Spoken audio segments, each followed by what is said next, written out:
Welcome back to the table. Today we're going to take a look at the Iron Rails series of games from Capstone Games. And yes, these are all train games. Now, since the beginning of board gaming, train games have had a place. You've seen them do the Cran Rail games, you've seen them do the Pick Up and Delivers, the Ages of Steam, the Railways of the World. There are so many different train games, and a lot of them are really good. But you could be asking yourself, well, where do I even start? You can see these 18xx style games that can take 4 to 6 hours to play, and those can feel a little intimidating. So what Capstone Games did is they actually looked back through the entire history of train games to find games that kind of shared some common principles, and that these games all play in about an hour or so. They can all play 4 to 5 players, and they all use some of the same components and some similar mechanics, allowing you to kind of build upon your experience and become, by the end of it, maybe even a train game lover. They started off with Iberian Gauge, which kind of introduced the idea of auctioning. Every round there'd be an auction. You would try to get stock. Stock is something that you're going to see in a lot of train games. And the stock that you collect is going to be more valuable based on how well that particular train does out on the board. So everybody's kind of working together. You're kind of cooperating a little bit to make sure that the stock that you buy becomes the most valuable, because everybody wants to have the most stock at the end of the game. So Iberian Gauge was all about that auction, all about the pick up and deliver of trying to get cubes to their destinations in order to increase your income. Next, we had Ride the Rails, which was the second one. This kind of emphasized that level of co-opetition, and you're actually delivering in this game, but you're delivering passengers across the lines. You're trying to build really long networks. And again, there is that cooperative aspect. There is that idea of placing the trains out on the board, and you can use the same trains for all these games. But then you're going to be delivering passengers, and you're going to be delivering them across multiple lines. So you're not even really building the lines in this game. Other players can build the lines. You're just trying to take advantage of that to move those passengers. So there's a lot of timing that goes into this game, and it can teach you a lot about how to build routes in the most efficient way possible, because as you make those drop-offs with the passengers, you're wanting to move them as far down those routes as you can.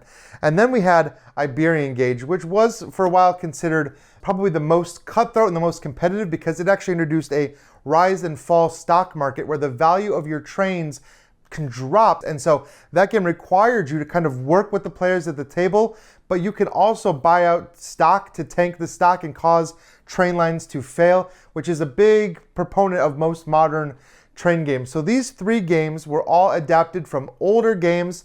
They all, like I said, share a lot of the same principles. They're very easy to learn. You've got a rule booklet for each one of these that's about 2 pages, a front and a back. You use a lot of the same components, the trains, the stock market certificates, the money that you're using, a lot of the cubes that you're going to be using to put out on the city. So a lot of those components are reused, allowing you to kind of upgrade those components and use them with all the different versions of the games. But they were not done with these 3 Iron Rails games. So what I really want to talk about is the 4th game of the series, which is called Age of Rails. And this is going to come with 3 different maps, a lot like Ride the Rails did. And again, these were based on other games. So the basic premise for this was South African railroads, and that is the map that I have here in front of me. This is the South Africa map. Now, this game is wildly popular for a big reason. It introduced a very interesting action selection system. Now, it should be noted that this is probably the biggest of the 4 games. It will probably take the longest, and it is a little bit longer to learn, whereas the others were like maybe 2 pages. This one is closer to 4. So still, compared to those bigger train games, this is a very easy teach. It's very easy to learn, and what you're doing in the game is very easy. So this combines some of the elements from the other games and introduces some new things that you've never seen before in this series. The basic premise of this game is that you're trying to make routes coming off of some of these starting areas. Now, all of these cities on the board start undeveloped, but each one of these different routes that you can put trains are going to give you some income points, which you see up here. So when you're looking at the board, you're instantly not seeing the hexes that you might be familiar with these other games. These are pre-printed routes in which you're going to build trains to extend out your line. And you'll also notice there can only be 1 train in any one of these spaces. So instantly you're going to have a far more competitive game where you're racing for space. If you want to build the most lucrative routes, which would lead to the middle here, which is Johannesburg. Notice I do have a prototype here. I'm sorry about that. But if you can get your line to Johannesburg, you stand to make a lot of money. Of course, the money that your train line is making is going to be paid out to everyone that owns stock. So this game brings back a very important mechanic that you're going to see in this Iron Rails series, and that is the idea of like personal money versus the money that is owned by the trains. As you spend money to buy stock, that stock is going to go to the trains. You're going to have a stock value that you have to pay, and the better that train is doing, the more expensive that stock is going to be. So as the game goes on, you're going to be paying more for stock. However, this is also handled by an auction. So the higher the value of the train, the higher the value of the starting bid, but every player is going to be bidding for this stock. You want to control stock in the most profitable train lines. And you'll notice that these train lines are broken down by color. There are 5 train lines that you're going to start the game with, as you already see. And there's one train line, the black train line here, which is only going to come out later on in the game. So the basic premise to winning is to score the most money by having the most stock in the most profitable train. If you can do that, you're going to win the game, but it's not that simple. The reason it's not that simple is because there is an action selection system here that is very unique to this game. If you look over here on the board, you almost have what you might consider worker placement spots. Now, they're not really worker placement spots and they don't work in a normal worker placement fashion, but what is important is that only one player can take each one of these actions. Now, down here, you've got an action that any player can take multiple times. If you see some of these actions that have this little arrow coming off, that means you cannot take that action twice in a row. However, the build track action, you can take as many times as you want. You can take that every single turn, but you're probably not going to be able to because it is very expensive. But that is the basic way that you're going to increase the value of your train line. Now let's talk about these little numbers above each of these actions. This is the time track. This is the amount of time it's going to take for any particular train line to pay out its dividends. A dividend is its income value divided amongst everyone that owns stock in that company. And if you have more stock in the company, you're going to get those dividends multiple times. Now, these are concepts that are probably pretty familiar to train gamers, but they might be new concepts for people that haven't played train games. It's a very interesting situation where you're looking at and having to do some math. Luckily, the game board does break this down and just tells you what the dividend value is going to be underneath that train line's particular income.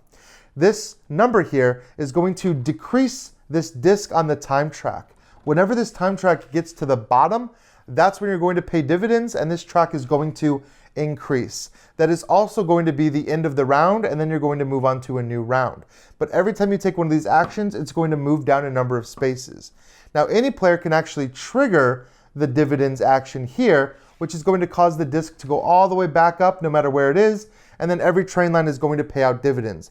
You're not really going to want to do that too often because you really want to try to maximize the value of your train lines before you try paying out dividends to everybody. And you're mainly going to do that through this build action. However, this build action costs money, and that money does not come from you. Again, another key concept. You do not want to hoard up money in order to do this build action. You want to buy stock from one of these particular companies so that your money goes into that train's coffers and that company is spending the money to build the train. Not only that, you can only build train line if you have the most stock in that company. Whoever has the most stock is considered the owner. If multiple players have the same amount of stock, they are co-owners, and you can choose which of them places the track. So I can take the build action even though I don't own the track, and I can say, okay, well, whoever owns blue, you're building track right now. Now, this might be beneficial to you because you have some blue stock and you want to see the value increase, or it might be actually detrimental. Maybe you're forcing them to spend some money. Maybe they were saving up for one of these higher actions. You'll see you can spend $5 to place one track or $15 to play two, but if you come here and make blue build a track, they're not going to be able to maybe take that $15 action because you just spent the money in the coffers. However, most likely you're going to want to place your own track for a company that you own or a train line that you own. Again, always spending money from the company coffers. But in order to get more money in those coffers, you're going to have to call for auctions, and that's what you're doing here. You're calling for an auction, and it reminds you, the set price of any one piece of stock is the value of the train divided by 5, but you're not paying that amount. That's the base amount that you have to offer. Now, the value of these trains is only going to be going up as you play track out on the board. And you'll notice as you place, and I've got the metal train upgrades here, so you'll see a little bit shiny trains here. Every time you place a train, every track has a value. You're just simply going to gain that much income on the income track every time you build to that specific location. So the farther out you build, the more of these you have, the higher your income is going to go. And you'll notice yellow started a little higher because they built next to one of these major cities. These cities are going to offer a value to any connecting train. So the yellow train being right next to this city right here gets an extra 3 added to their 3, so they started off with a value of 6. So connecting to Johannesburg, you'll see, gets you an extra 2. So if you can make it all the way there by following one of these tracks, you're going to score potentially a very high income. It takes a lot to get there, and you'll notice that some of these are more valuable than others. So you're going to want to try to choose the more valuable tracks if you can on your route to those cities. And again, the more people that buy stock in that, the more frequently you'll be able to lay track for that, but also the more stock is out, so the less any one person is going to get for dividends. It's a kind of complicated system, but it's very easy to understand once you start playing, and you will grasp it a couple turns in. Okay, if you've never played train games before, this is teaching you something very valuable for those future games you're going to go on to. Now, the other way to increase the income of your train line is to develop your cities. You'll notice there are a ton of cities out here. They all start undeveloped, including these major cities here. Whenever you develop a city, you take one of these white cubes and you can choose which city you want to develop. You take this and you place it on there, and now you are giving that city's value to all neighboring trains. So if I were to develop Harrismith right here, these orange trains each increase their value by 1, so orange is going to jump up to 8 on that track. If there were different trains around there, if blue had a train next to it, they would get that extra value added to their 2 as well. If you develop one of the larger cities like Johannesburg, you simply start putting out cubes, and this is increasing the value for all the trains that are connected to Johannesburg. So it does encourage you to build out to Johannesburg, and for players that have train lines that reach to Johannesburg, to develop that city. All of this is done in service of increasing the value of the stock. Because remember, you don't really ever own any one particular train line. If you have the most stock in it, you are kind of controlling it, or you could consider that ownership, but you're not really necessarily worried about your color or your one particular thing. In fact, if you just buy a ton of one stock, you're going to be in trouble here, because the last action you can take, and the action that's always going to happen, is to pay out those dividends. And those dividends are going to go out to every player that has stock, like I said. So if you have just a ton of stock in just one company, chances are nobody else is going to build track. You are the only one that's building track for that company, meaning you're spending a lot of time and effort building out that track by yourself. Whereas if you're buying into a company that maybe a couple other players have already, then maybe multiple people are taking that action and they're laying out track, and you're going to have more dividends.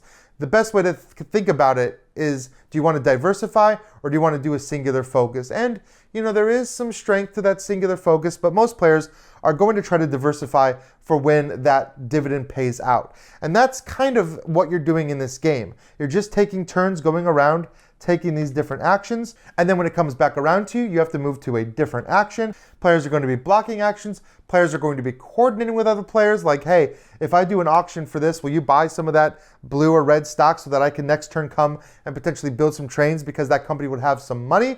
So you are going to be negotiating with players at the table. You are going to be communicating. You are going to have to watch what other players are doing, because if you're spending all of your money in one line and that line ends up getting blocked or something, then you're kind of in trouble. You have a bunch of stock that could be absolutely meaningless. So again, this does introduce a lot of new train concepts that are going to help you in the greater world of train games, or it's just another entry into the iron rails that you might really enjoy, because again, it plays in about an hour or so, which is a highlight of all these games. It gives you different tastes of different mechanics. This one is all about those dividends. That is really the focus of this game, coupled with that unique action system. This is a perfect fit for that Iron Rails series. Personally, I hope it's not the last one, but if it is, they chose a really good one to go out. The original version of this game is very widely loved. So check out Age of Rail. This is South Africa. It does come, like I said, with 2 other maps that I don't have on the table. You'll be able to get all of those maps. You'll be able to get some of the other Iron Rails games that you don't have, and you'll be able to get some of the upgrades like these metal trains when this game comes to crowdfunding. So take a look at that. You'll be able to look at the final components and not this prototype board here. that I have in front of me. But thank you so much for watching. Hopefully you have a better idea of what the Iron Rails series is and which of these Iron Rails games are for you. Obviously, I'm going to keep collecting them as long as they make them. So thank you so much. If you have any questions or comments, please leave them down below or join our Discord where we're going to be talking about these games and more. And until we see you again, make sure everyone has fun at the table.